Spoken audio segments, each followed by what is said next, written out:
Hello students, तो जैसा कि आप सभी लोगों का एसएससी एमटीएस का जो एग्ज़ाम है सेकेंड फेज़ का, वो कल यानी कि 13 जून से शुरू हो चुका है सेकेंड फेज़ का। तो आज है आपका यहाँ पर 14 जून और 14 जून का फर्स्ट शिफ्ट का एग्ज़ाम समाप्त हो गया है। तो देखेंगे कि कौन कौन से क्वेश्चंस आपके फर्स्ट शिफ्ट में 14 जून को पूछेंगे एसएससी एमटीएस के एग्ज़ाम में। बस आपको वीडियो के लास्ट तक बने रहना और जो हमारा टारगेट है 200 लाइक का, वो 200 लाइक आप सभी को करवा देना है। आप अपना लाइक करिए और जो बाकी लोग आएंगे वो भी अपना करते जाएंगे। वीडियो को कर देना है शेयर, चैनल को कर लेना है सब्सक्राइब और लाइक 200 पूरे करने। तो चलिए शुरू करते हैं आज आपका 14 जून का फर्स्ट शिफ्ट का एनालिसिस किस तरह से रहा हुआ था।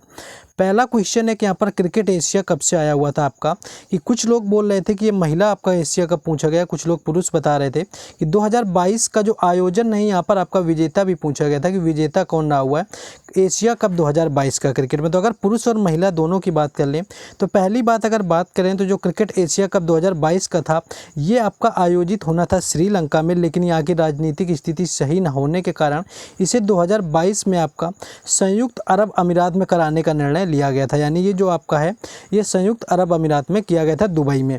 और इसमें अगर फाइनल की बात कर लें तो श्रीलंका ने पाकिस्तान को 23 रन से हरा करके छठी बार एशिया कप का खिताब जीता हुआ था। तो यहाँ पर श्रीलंका ने पाकिस्तान को हराया, यानी उप विजेता जो रहा था वो पाकिस्तान था और श्रीलंका विजेता रहा हुआ था, 23 रन से हराया हुआ था। और 2023 की बात कर लें तो 2023 में एशिया कप जो है पाकिस्तान में खेला जाएगा। बाकी आपका जो है 2022 का यही आपका महिला एशिया कप था, जिसमें कि आपका महिला विश्व कप आपके एशिया कप की बात कर लें तो ये भारत और श्रीलंका के बीच में खेला गया था। और इसमें टीम इंडिया ने श्रीलंका को 8 विकेट से हराया हुआ था। और इसमें क्या किया, महिला टीम ने एशिया बार में 7वीं बार खिताब जीता हुआ। तो महिला अगर पूछा जाए तो भारत इसका हो जाएगा, और अगर पुरुष का पूछा गया था तो श्रीलंका हो जाएगा एशिया कप 2022 का। तो जो भी हो आपको देख लेना है, इस तरह से आपको सारे फैक्ट देखते हुए चलना है। नेक्स्ट क्वेश्चन आपका ये पूछा गया था कि टोक्यो ओलंपिक में सिल्वर मेडल किसने जीता हुआ था। तो अगर सिल्वर मेडल की बात करें तो मीराबाई चानू इसका राइट आंसर हो जाएगा। भारतीय महिला वेट लिफ्टर मीराबाई चानू ने टोक्यो ओलंपिक की शुरुआत में सिल्वर मेडल जीता हुआ था। और चानू ने क्या किया था कि 19 किलोग्राम कैटेगरी में यह कामयाबी हासिल की हुई थी मीराबाई चानू ने। इसके बाद रवि कुमार दाहिया ने भी यहाँ पर सिल्वर मेडल ही जीता हुआ था, जिन्होंने आपकी बात करें तो 57 किग्रा पुरुषों की फ्री स्टाइल कुश्ती में रजत पदक जीता हुआ था, यानी सिल्वर मेडल जीता हुआ था, जो कि 2024 में स्वर्ण की तैयारी यहाँ पर। दो लोग थे, तो मीराबाई चानू थी, दूसरे रवि कुमार दाहिया थे, जिन्होंने सिल्वर मेडल जीता हुआ था। इसके साथ एक स्वर्ण पदक जीता गया था, जो कि जीता गया था नीरज चोपड़ा के द्वारा भाला फेंक के अंदर। बाकी इसके साथ साथ जो थे आपके 4 यहाँ पर ब्रॉन्ज मेडल जीते गए थे। तो ये आपको याद रखना है, कुल 7 पदक भारत ने जीते हुए थे टोक्यो ओलंपिक के अंदर। नेक्स्ट क्वेश्चन है कि सबसे कम लिंगानुपात वाला राज्य कौन सा। तो सबसे कम लिंगानुपात वाले राज्य की बात करें तो वर्तमान में जो सबसे कम लिंगानुपात वाला राज्य है भारत का, वो है हरियाणा। यानी यहाँ पर अगर बात कर लें हरियाणा राइट आंसर हो जाएगा, जो भारत का सबसे कम लिंगानुपात वाला राज्य है। यहाँ पर केवल आपके 879 यानी 879 लिंगानुपात। और सबसे अधिक की बात कर लें तो केरल सबसे अधिक लिंगानुपात वाला राज्य होता है, और सबसे ज़्यादा जो साक्षरता दर है वो भी केरल की होती है। तो सारे फैक्ट सुनने के साथ साथ दिमाग में भी डालते जाना है, क्योंकि इन्हीं से क्वेश्चन घुमा फिरा के आपके पूछ लिए जाते हैं। नेक्स्ट क्वेश्चन आगे है कि गुरु विपिन सिंह का संबंध किस राज्य से है। तो अगर गुरु विपिन सिंह की बात कर लें कि किससे संबंधित हैं, या फिर आपका क्वेश्चन इस तरह से पूछा गया था कि निम्न में से दिए गए जो भी हैं इनमें से मणिपुरी नृत्य से कौन संबंधित है। तो गुरु विपिन सिंह की बात करें तो इनका संबंध जो है मणिपुरी नृत्य से दिया गया, यानी मणिपुरी नृत्य है जो कि गुरु विपिन सिंह के निर्देशक, कोरियोग्राफर और शिक्षक रहे हुए हैं।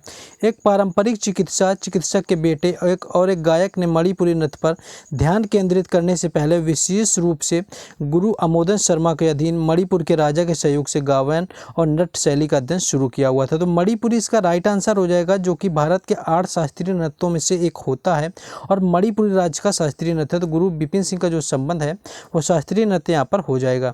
नेक्स्ट क्वेश्चन देखेंगे, लेकिन उससे पहले अगर अब तक आप लोगों ने अभी तक वीडियो को लाइक नहीं किया हुआ है, अगर अभी तक आप लोगों ने, तो लाइक कर देना है, क्योंकि 200 लाइक पूरे करने हैं। बाकी वीडियो को शेयर जरूर करना है अपने फ्रेंड्स के साथ में, या कोई ग्रुप हो आप उसमें शेयर कर दें।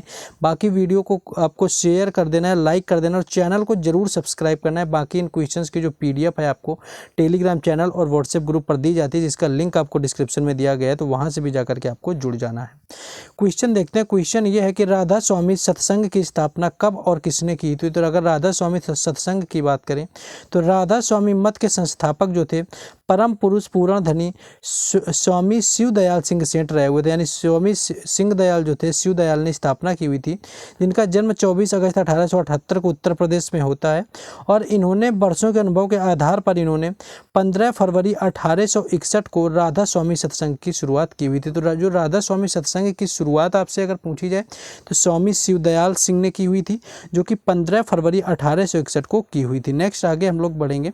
नेक्स्ट क्वेश्चन था रवीना नहीं, यहाँ पर रविंद्रनाथ हो जाएगा, यानी रविंद्रनाथ टैगोर ने शांति निकेतन की स्थापना कब की हुई थी। तो अगर रविंद्रनाथ की यहाँ पर बात कर लेंगे शांति निकेतन की स्थापना कब की, तो 1901 इसका राइट आंसर हो जाएगा, जिसमें कि बांग्ला के मशहूर कवि और विचारक रविंद्रनाथ टैगोर ने इसकी नींव रखी हुई थी। उन्होंने सिर्फ 5 स्टूडेंट्स लेकर ये स्कूल खोला था, जो कि 1921 में राष्ट्रीय विश्वविद्यालय बन गया था और आज इसका नाम भी बदल गया। तो ये 1921 में राष्ट्रीय विश्वविद्यालय बन गया। 1901 में लेकर यानी 1901 में शांति निकेतन की स्थापना रविंद्रनाथ टैगोर के द्वारा की गई थी। नेक्स्ट क्वेश्चन आपका ये पूछा गया था, इकोनॉमी से रिलेटेड है, आपको करा चुके हैं। जो भौकाल सीरीज थी उसमें क्वेश्चन कई बार रिपीट हुआ था, आपसे बोला था इसको ध्यान रखना कि जो मौसमी बेरोजगारी है वो किसे कहा जाता है। तो अगर मौसमी बेरोजगारी की बात कर लें तो मौसमी बेरोजगारी वह स्थिति होती है जिसमें साल के कुछ विशिष्ट महीनों में बेरोजगारी का स्तर बढ़ने की उम्मीद होती है। उदाहरण के लिए आपका वाटर पार्क या मनोरंजन पार्क में जो होता है, सर्दियों में मौसम में उच्च बेरोजगारी की स्थिति हो जाती है, क्योंकि सर्दियों में लोग इन स्थानों पर कम ही जाते हैं, यानी कोई एक टाइम पीरियड में आपकी कम हो जाती है, इनकम कभी बढ़ जाती है, तो वो आपकी जो होती है एक तरह की मौसमी बेरोजगारी होती है। शिक्षित बेरोजगारी की बात कर लें तो शहरों के जो लोग होते हैं उनके बीच में बेरोजगारी होती है, वो शिक्षित बेरोजगार होती है। बाकी अगर यहाँ पर प्रच्छन्न बेरोजगारी आपसे पूछी जाए तो प्रच्छन्न बेरोजगारी वो होती है जो कृषि में 2 लोगों की जगह 4 लोग काम कर रहे होते हैं।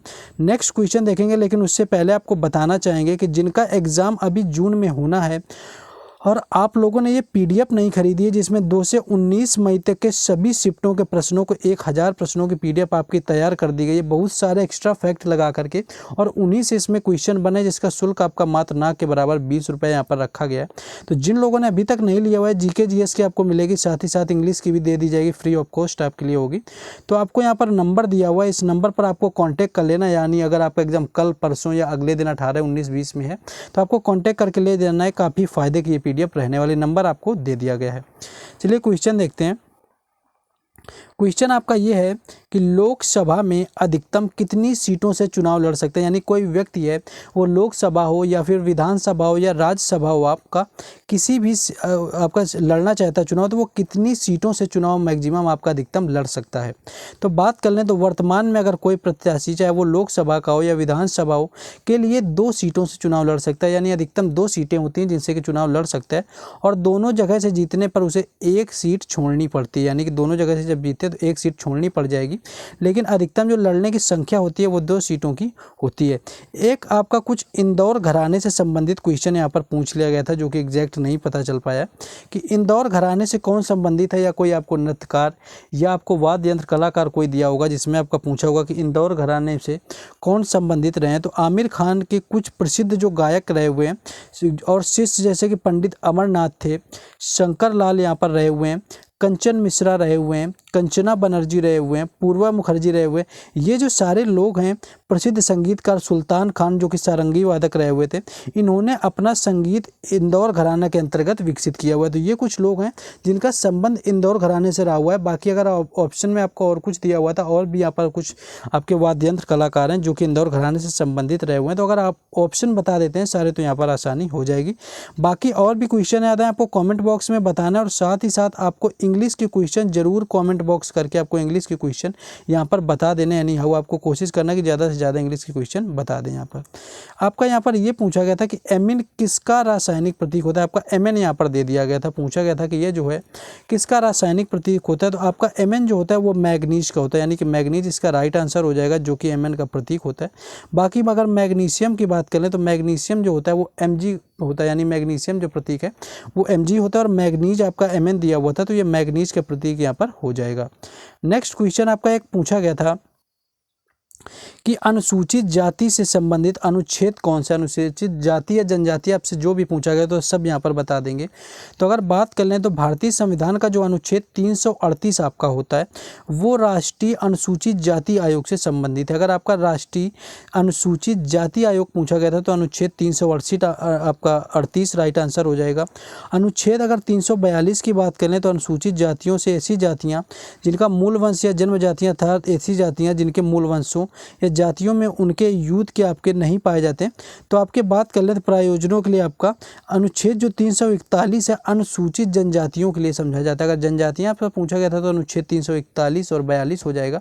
बाकी जनजाति आपका जाति आयोग पूछा गया था तो 338 आपको दिया गया जो कि यहाँ पर हो जाएगा। नेक्स्ट आपका क्वेश्चन पूछा गया था कि संविधान का जो अनुच्छेद है 51A इसका संबंध किससे है। तो संविधान के अगर अनुच्छेद 51A की बात कर लें तो इसका मतलब आपका होता है मूल कर्तव्य के अंतर्गत आपका आता है। तो मूल कर्तव्य आपके दिए हुए हैं यहाँ पर। मूल कर्तव्य एक आपको क्वेश्चन ये भी पता चला था कि नीति निर्देशक तत्व किस भाग में दिए हुए हैं, ऐसा पता चला तो भाग 3 में आपके दिए होंगे। बाकी मूल कर्तव्य की बात कर लें तो मूल कर्तव्य आपके अनुच्छेद 51A के तहत दिए गए हैं। इसके तहत आपका माता पिता या संरक्षक 6 से 14 वर्ष के आयु वाले बच्चे को आपके शिक्षा का अवसर प्रदान करेंगे। तो ये 1976 में आपके मूल कर्तव्य जोड़े गए थे सरदार स्वर्ण सिंह समिति की अनुशंसा पर 42वें संविधान संशोधन के अंतर्गत। नेक्स्ट क्वेश्चन था कि किस राजा के सिक्कों पर वीणा बजाती हुई प्रतिमा पाई गई। तो समुद्रगुप्त इसका राइट आंसर हो जाएगा। इसकी सोने के सिक्कों पर शिलालेख से पता चलता है कि वह कुशल कवि और संगीत बजाते थे क्योंकि उन्होंने सिक्कों पर वीणा बजाते हुए भी दिखाया गया है। तो समुद्रगुप्त इसका राइट आंसर हो जाएगा जिनकी प्रतिमा है वीणा बजाते हुए पाई गई है सिक्कों के ऊपर। नेक्स्ट आगे क्वेश्चन था कि अहोम साम्राज्य किस क्षेत्र में फैला हुआ था। अगर अहोम साम्राज्य की बात कर लें कि भारत के किस क्षेत्र में फैला हुआ था तो अहोम साम्राज्य भारत के असम राज्य की ब्रह्मपुत्र घाटी में लगभग 600 वर्षों तक फलता फूलता रहा हुआ था और पूर्वोत्तर में मुगल साम्राज्य के विस्तार को सफलतापूर्वक ये रोका हुआ। तो अहोम साम्राज्य की जो स्थापना थी 13वीं शताब्दी में दीखौ और दीफंग नदियों के बीच छोलुंग सुफा के द्वारा की गई थी और 19वीं शताब्दी के अंत तक चली हुई थी। तो ये असम राज्य से संबंधित है अहोम साम्राज्य जिस क्षेत्र में आपका पाया जाता था। नेक्स्ट एक आपका शेरशाह सूरी का आपका रोड पूछा गया था। ग्रैंड ट्रंक आपका जीटी रोड पूछा गया था। ये आपका शेरशाह सूरी पूछा गया था। तो शेरशाह सूरी के मार्ग के बारे में अगर बात कर लें तो आपका शेरशाह सूरी के इसे आप जीटी रोड के नाम से बहुत से लोग जानते हैं। ये मार्ग जो है दक्षिण एशिया के सबसे पुराने और लंबे मार्गों में से एक है जो कि हावड़ा के पश्चिम में स्थित बांग्लादेश के चटगांव से शुरू होकर लाहौर से गुजरता हुआ अफगानिस्तान के काबुल तक चला जाता है जो कि शेरशाह सूरी मार्ग है। तो इससे रिलेटेड आपका शेरशाह सूरी का यहाँ पर पूछा गया था। तो ये था ऑलमोस्ट जो कि आज यहाँ पर फर्स्ट शिफ्ट में आपसे क्वेश्चन पूछे गए थे 14 जून को एसएससी एमटीएस एग्जाम में फर्स्ट शिफ्ट में। पूरा प्रयास किया सारे बताने का। बस आपको अपना सपोर्ट करना है कि आपने अगर वीडियो को लाइक नहीं किया तो लाइक कर देना है, शेयर कर देना है, चैनल को कर लेना है सब्सक्राइब। बाकी टेलीग्राम चैनल और व्हाट्सएप ग्रुप दोनों का लिंक डिस्क्रिप्शन में दिया गया है तो वहाँ से जुड़ जाएँ तो आपको PDF वगैरह वहाँ पर मिलती रहेंगी। तो आपको इतना कर लेना है। बाकी जिनको PDF खरीदनी है उनको नंबर दे दिया गया है वीडियो के आपके बीच में तो वो जाकर वहाँ से परचेज कर सकते हैं। वहाँ पर आप कांटेक्ट करके परचेज जरूर कर लें।